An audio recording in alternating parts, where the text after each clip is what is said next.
Well, let's shift gears here for a second because All I'm right. curious. I'm Okay. curious. So when was this, and what motivated you to reach out for a coach? So this is about 15 years ago was the first time.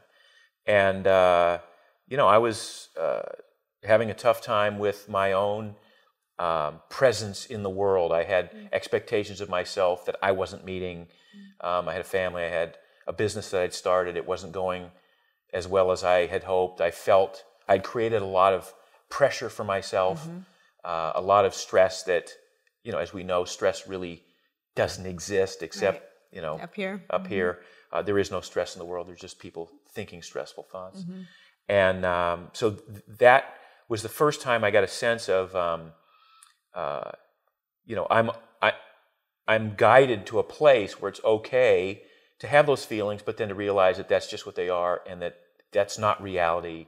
I don't want to get too esoteric and airy-fairy here, but it was so helpful to me to have a third party that wasn't a family member, that wasn't my wife, that wasn't somebody who was closely connected to me, but was certainly attuned to what I wanted for myself and allowed me to kind of bring that out, and to the extent that, on a regular basis had a conversation with her, kept working at it, because that's the other thing about coaching is that a lot of times you don't fix it in 3 sessions.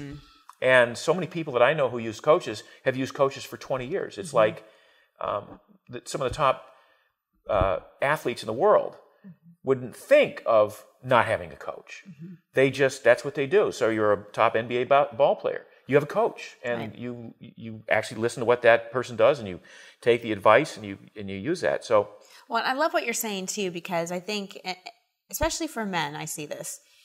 They can justify performance coaching. Yeah. But when it comes to mental, emotional, it's like, oh, it's weak. Yeah. It's weak. Or even trying to have better health. Oh, I should be able to figure this out on my own. So what was the kind of turning point for you where you're like, you know what, I can't figure this out on my own, and I really need some assistance? Was it just that you weren't living up to your expectations and you couldn't? Yeah, I was not in a good place. I was feeling sad, and slightly depressed at times, and stressed, and it was affecting my relationships. It was affecting my work, and I got to the point where that was, and my wife had been working with this person in other arenas, and I thought, she said, why don't you just have a chat with her and see what turns out.